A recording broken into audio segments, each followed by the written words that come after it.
Hai guys, kali ini Satu Detik akan menceritakan sebuah drama Korea. Film ini mungkin bisa jadi pilihan untuk kalian tonton. Kalau kalian suka film yang penuh action dan teka-teki, mungkin film ini salah satu jawabannya. Film ini berjudul A Shop for Killers yang memiliki 8 episode. Dan film ini juga guys yang lagi rame di sosmed. Film ini bercerita tentang seorang gadis yang tinggal bersama pamannya. Namun selama ini dia mengira pamannya hanya orang biasa. Tapi setelah pamannya meninggal, barulah muncul masalah-masalah yang intrik dan penuh teka-teki tentang siapa pamannya sebenarnya. Oh ya guys, by the way, ini perdana buat Satu Detik menceritakan film series berepisode kayak gini. Satu Detik bakal dongengin episode 1 dan 2. Kalau dari kalian banyak yang suka, Mimin bakal lanjutin episode selanjutnya. Semoga guys kalian suka dengan pembawaan Satu Detik. Oke lah, daripada penasaran, yuk langsung aja ke alur filmnya.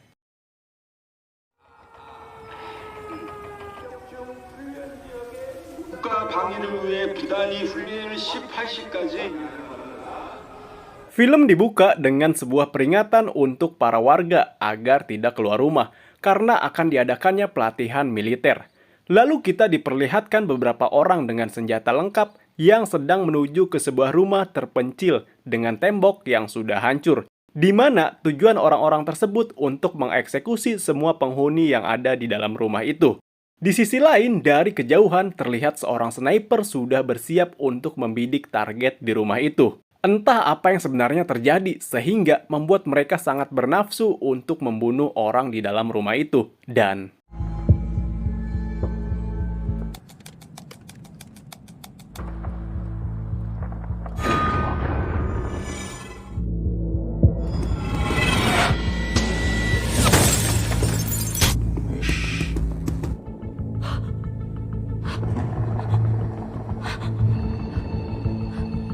oh, ternyata target yang mereka incar cabe-cabean yang baru jadi.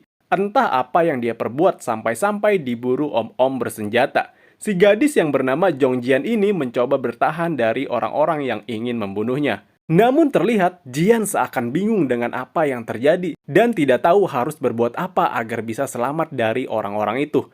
Namun seketika Jian teringat ucapan dari pamannya tentang cara menghadapi orang-orang yang berusaha membunuh dengan sniper. Dari adegan film saat mereka sedang menonton Panji Sang Penakluk Ular. Pamannya yang bernama Jong Jinman memberitahu cara menghindar dari sniper. Hal itu memang bisa dilakukan seperti di film-film jika memanfaatkan titik buta. Entah perkataan pamannya benar atau tidak, Jian pun lalu mencoba cara tersebut dengan mencari titik buta dari si sniper dengan mengikatkan pecahan kaca ke sapu. 자기야,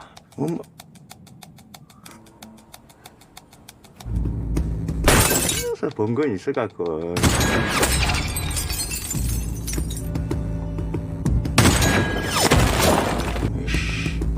Tanpa diduga, cara itu berhasil mengecoh si sniper. Setelah mengetahui lokasi si sniper, Jian yang tidak punya pilihan lain mencoba peruntungan dengan melompat ke tempat lain. Dan 저쪽 앞으로.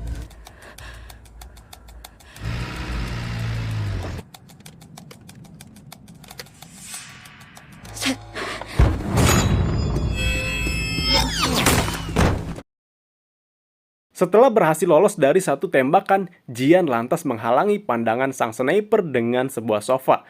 Namun siapa sangka saat sofa dibalikan terdapat sebuah sniper lengkap dengan peluru di balik sofa. Dan karena sudah melihat tutorial dari YouTube, Jian ternyata bisa mengerti cara menggunakan sniper itu.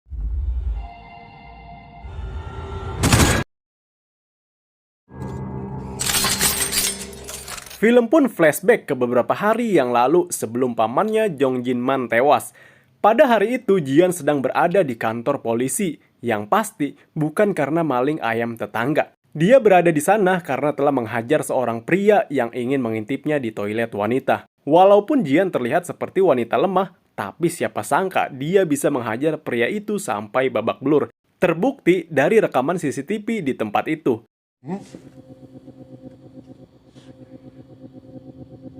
뭐야? Lalu ketika Jian memohon untuk segera dibebaskan karena merasa dirinya tidak bersalah, di saat itulah ponselnya berdering dari seorang polisi yang mengabarkan jika mereka telah menemukan pamannya sudah tewas karena bunuh diri. Mendengar hal itu, sontak Jian pun kaget dan tidak percaya dengan kematian pamannya. Karena bagaimana mungkin pamannya bisa bundir, yang selama ini ia terlihat baik-baik saja. Ditambah, ia tidak mempunyai cicilan motor, pay letter, apalagi pinjol. Dan jika diingat-ingat terakhir kali mereka berbicara, Jinman masih sama seperti hari-hari biasanya. Tidak terlihat seperti orang galau karena ditinggal nikah. Malah pamannya itulah sangat overprotective kepadanya, dari memasangkan jendela teralis di apartemennya agar buaya darat tidak bisa masuk, sampai membawakan lemari baja anti peluru. Dan yang terakhir Jian ingat, Jinman juga memintanya untuk selalu mengingat nomor identitas kartu pelajarnya. Entah kenapa ia selalu diminta untuk mengingat sesuatu yang di luar Nurul, yang kadang ucapan dan kelakuan pamannya yang aneh itu membuat Jian kebingungan. 나 진말이 친구요. 어떻게 진말이 초등학교 동창이요. 삼촌 죽었어요.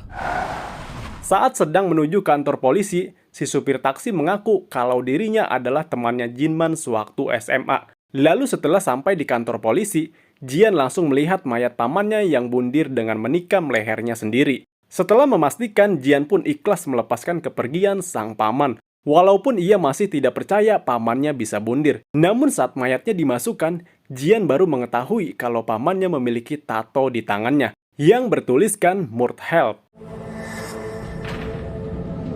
삼촌한테 그런 문신 있었나? Sebelum acara pemakaman, Jian memutuskan kembali ke rumah pamannya untuk mencari foto yang bisa digunakan dalam acara pemakaman. Dan ketika baru saja tiba di rumah, muncullah personil BTS yang juga datang ke sana. 형지연? 나 기억나? 배정민. 괜찮아? 배정민. Oh, rupanya lelaki itu bernama Bae Jongmin, teman kecilnya dulu, sekaligus pegawai kontrak pamannya. Kedatangannya ke sana karena mendengar kabar pamannya tewas. Yang sebelum Jinman tewas, Jongmin sebagai telemarketing di pabrik Jinman menyuruh Jongmin untuk mengupload produk selang baru yang dijual di toko online pamannya. Di mana selama ini pamannya mempunyai sebuah toko online yang menjual selang dan juga karburator Beat. Singkat waktu, hari pemakaman pun tiba. Orang-orang terdekat Jinman datang untuk berduka cita atas kepergiannya.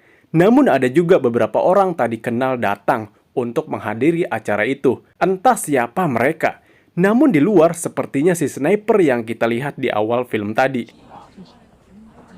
저거 다 외진이요 저거. 사람이 말이요 말을 하면 대꾸를 해야지 저거. 지옥에서 만납시다. Walaupun Jinman adalah satu-satunya saudara yang Jian miliki, nyatanya Jian tidak terlihat sedih sama sekali setelah kepergian pamannya. Jian malah merasa kesal dengan pamannya itu karena harus tewas dengan cara bunuh diri. Namun setelah berada di rumah, tiba-tiba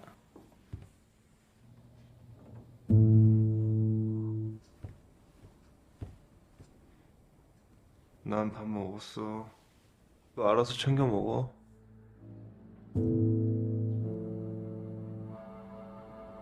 그렇게 힘들다고.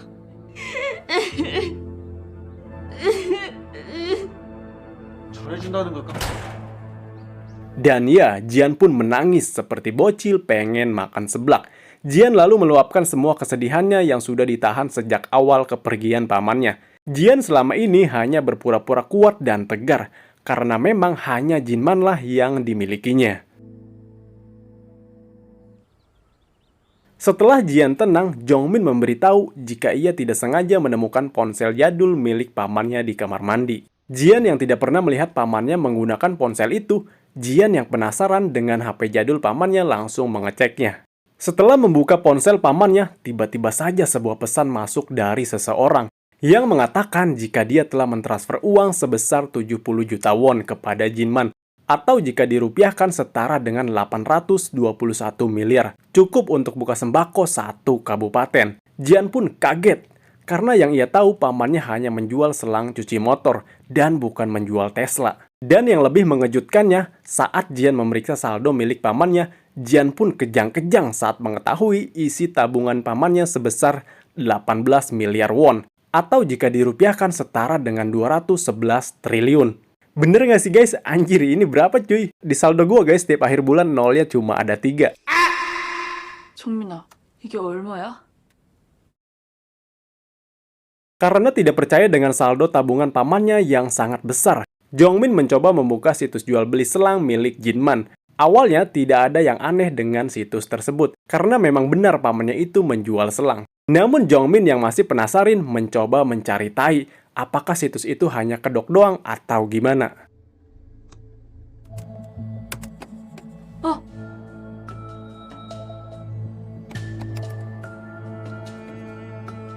무기를 파는 사이트 같은데? 벽돌이 메고 해준 걸 보면 이런 걸 팔았다고? 삼촌이? Dan benar saja, setelah dicari tahu lebih dalam lagi, ternyata benar situs asli milik Jinman adalah menjual senjata-senjata ilegal dengan nama Mordhelp, persis seperti tato yang ada di tangannya.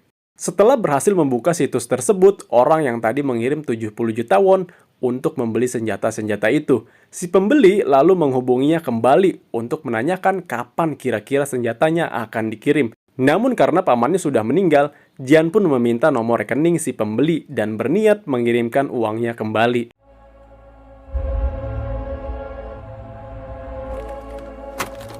Namun betapa kagetnya Jian, orang tadi kenal itu mengetahui namanya dan mengancam akan membunuhnya juga. Jongmin pun langsung menutup laptopnya. Jongmin memberikan saran agar Jian melaporkan saja ke polisi, namun Jian menolaknya. 진만씨, 저 민혜예요. Dan baru saja mendapatkan ancaman, tiba-tiba saja di depan rumah sudah ada cabe-cabean senior yang mengaku guru bahasa Mandarinnya Jinman pamannya. Namun setelah mendapatkan ancaman tadi, Jian pun berpikir kalau wanita itu yang akan membunuhnya. Lalu Jian berusaha membuat si wanita itu pergi dengan berbagai alasan. 서민혜예요. 다음에 다시 오세요. 진만씨 이렇게 연락 없이 약속 바꿀 사람이 오늘 수업하기로 한 날인데. Dan benar saja, rupanya wanita itu membawa sebuah pistol. Namun jika diingat-ingat lagi, sebenarnya wanita itu sudah ada di awal film yang terkena tembakan. Entah siapa dia sebenarnya, karena film pun flashback ke 10 tahun yang lalu, saat Jinman pertama kali bertemu dengan Jian.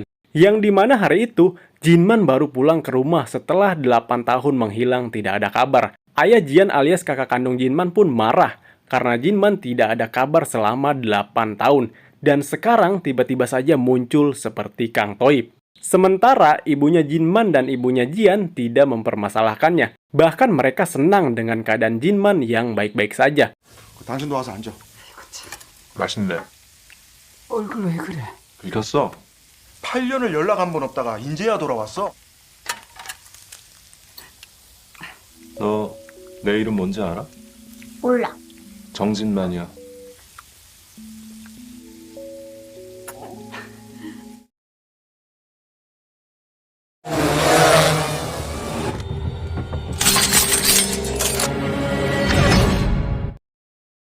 Baru saja beberapa hari Jinman pulang, tiba-tiba saja ibunya tewas saat sedang dirawat.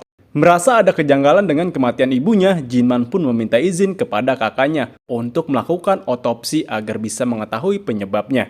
Jelas saja kakaknya pun marah mendengar Jinman yang ingin melakukan otopsi. Karena memang sebelumnya ibu mereka sudah dirawat 2 kali di rumah sakit dan dokter mengatakan umur ibunya tak akan lama lagi. Di tengah perselisihan, ibu Jian meminta Jinman untuk segera pulang sambil membawa si bocil Jian bersamanya.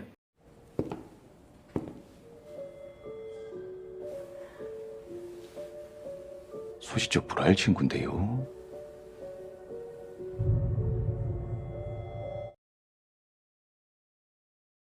Setelah di rumah, Jian yang tidak bisa tidur menghampiri Jinman yang sedang menonton Upin Ipin. Di tengah rasa ketakutan yang Jian alami, Jinman mengatakan agar jadilah seperti singa yang tidak pernah menggonggong, sekalipun ia tahu akan mati, dan biarkanlah yang lemah yang menggonggong. Apakah Jian mengerti?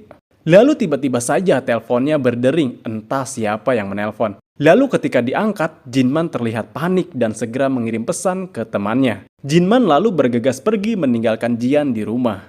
잘 들어. 삼촌 친구가 곧 와서 무디가 수수께끼를 해. 응, 나 잘할 수 있어. 나는 지금 엄마 아빠 만나러 진짜 금방 올 거지? 응.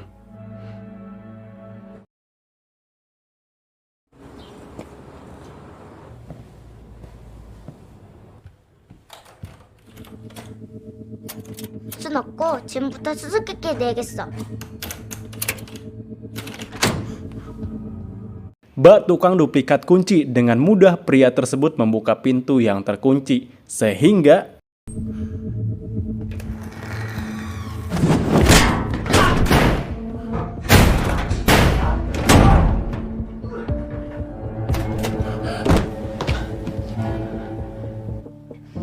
ya, beruntung teman Jinman yang sudah dimintai tolong datang tepat waktu. Lalu ketika dia sudah berhasil mengamankan Jian, muncul beberapa orang lagi untuk memburunya. Kita panggil aja temannya Jinman Yanto, guys. Yanto yang mengetahui hal itu pun meminta Jian untuk bersembunyi.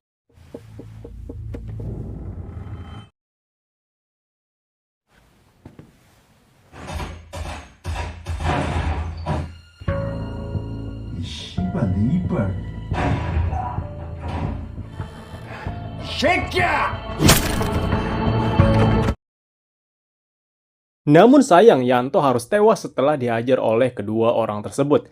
Mengetahui jika mereka adalah orang jahat, Jian pun berusaha kabur dengan melompat dari atas jendela. Namun ketika Jian akan lari dari penjahat-penjahat itu, tiba-tiba 정진마의 조카가 맞아? 피는 모습이네. 일이 좀 꼬인 것 같은데. tiba-tiba saja sebuah mobil tidak sengaja menabraknya. Jian pun dilarikan ke rumah sakit. 야가 그 보람 장례식 부부 살인 사건. 들어 나왔다가 저렇게 된 거예요.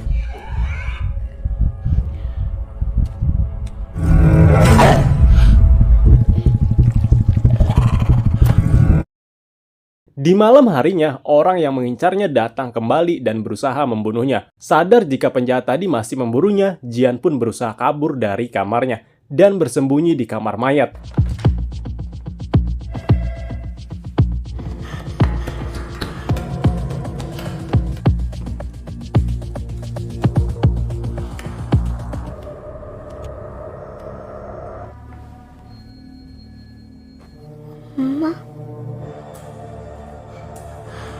Namun betapa ironisnya, dia melihat mayat sang ibu yang terbaring tak bernyawa. Mengetahui hal itu, si bocil Jian pun merasa sangat sedih. Jian yang sudah kelelahan akhirnya tidur di samping mayat sang ibu.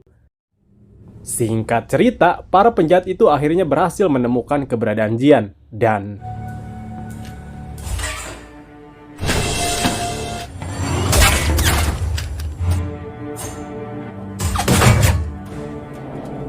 ya, beruntung saja Jinman datang tepat waktu dan berhasil melumpuhkan orang tersebut.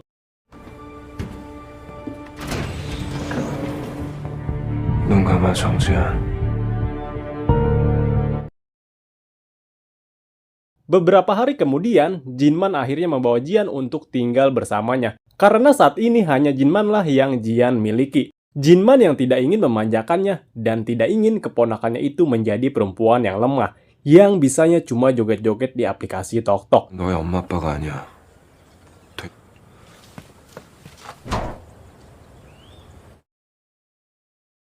Singkat cerita, beberapa bulan kemudian, kini Jian tidak bisa berbicara. Hal itu disebabkan karena trauma pasca kematian kedua orang tuanya. Karena keadaannya itulah, Jian malah dijadikan bahan bulian oleh teman-temannya di sekolah. Bahkan teman-temannya mengucapkan hal-hal yang sama sekali tidak pantas dikatakan oleh bocil-bocil ini. Bahkan setelah trauma yang dialami Jian, Jinman masih mendidiknya dengan sangat keras. Mulai dari makan sendiri, boker sendiri, bahkan Jinman tega meninggalkan Jian yang kehujanan ketika pulang sekolah.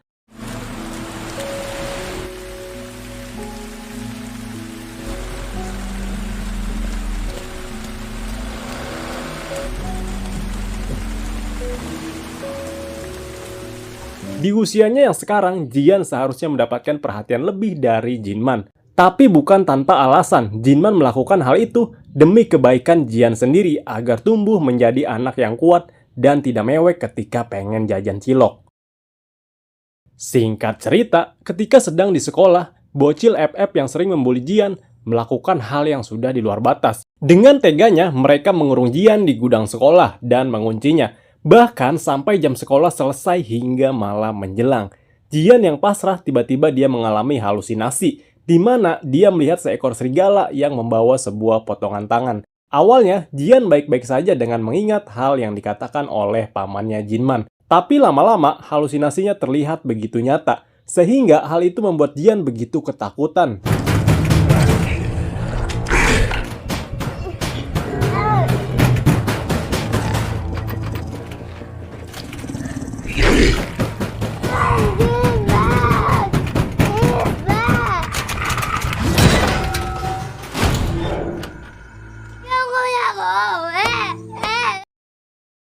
Dan ya, perlakuan Jinman yang sangat keras kepada Jian semata-mata untuk menghilangkan trauma yang dialami Jian, agar Jian dapat berbicara kembali. Setelah terlepas dari trauma yang dialaminya, dan kini dia bisa berbicara kembali, Jinman pun memperlakukan Jian lebih baik dari sebelumnya.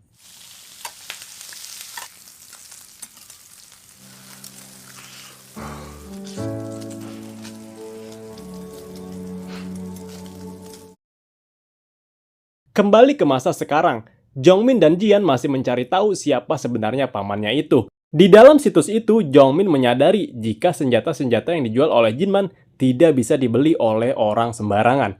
Mereka harus terdaftar dengan sebuah kode dan membeli senjata-senjata dari Jinman dengan kode tersebut.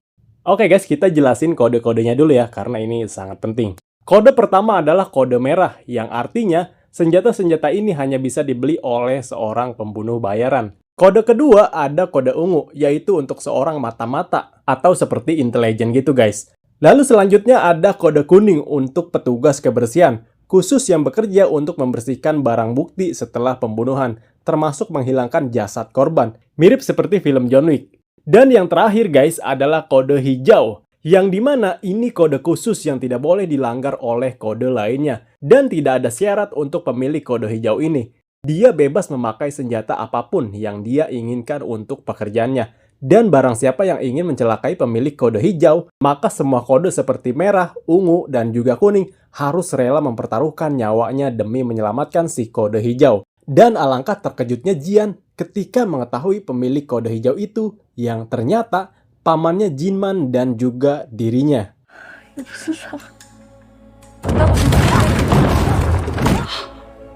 Setelah mengetahui sedikit fakta tentang pamannya, tiba-tiba rumah mereka diserang oleh orang yang tidak dikenal. Dimana guys, ini adalah adegan pada film awal tadi, sebelum Jian ditembaki oleh seorang sniper. Lalu muncul sebuah drone yang mulai menembaki mereka. Beruntung kaca itu anti peluru, sehingga tembakan dari drone tersebut tidak mempan. Tetapi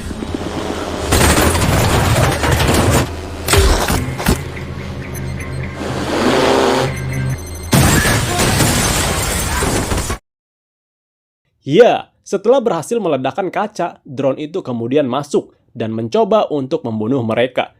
Mengetahui hal itu, Jongmin bersembunyi di sebuah lemari anti peluru dan Jian lari ke dalam kamar. Namun sayang, drone itu berhasil menemukan Jongmin dan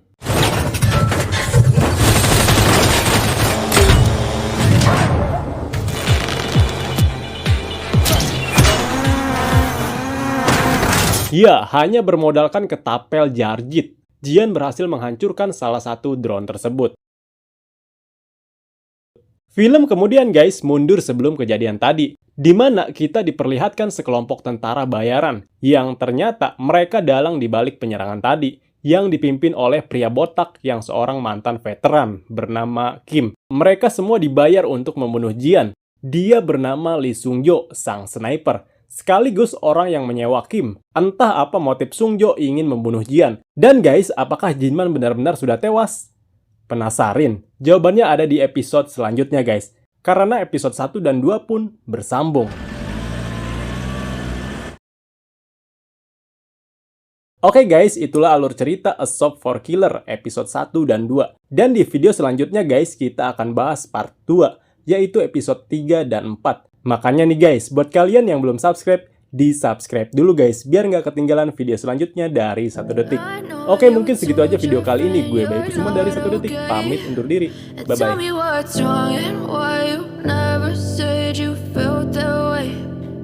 You're trying to stay strong and fake a smile until I look away. But I've known you too long, it hurts to watch your blue eyes fade to gray as you fade away.